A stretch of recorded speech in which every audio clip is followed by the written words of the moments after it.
പരിശുദ്ധാത്മാവ് തീനാവുകളുടെ രൂപത്തിൽ 12 ശിഷ്യന്മാരൊരുമിച്ച് പ്രാർത്ഥിച്ചു കൊണ്ടിരിക്കുമ്പോഴാണ് സഭയുടെ ആരംഭം.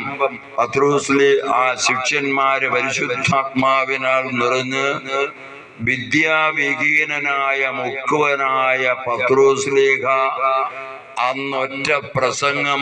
അദ്ദേഹം വലിയ ഭാഷാ പണ്ഡിതനല്ല, മുക്കുവന.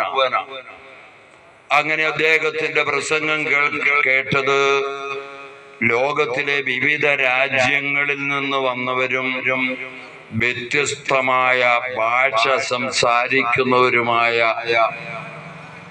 ജനങ്ങളാണ് ഈ മുക്കുവന്റെ പ്രസംഗം കേട്ടത്.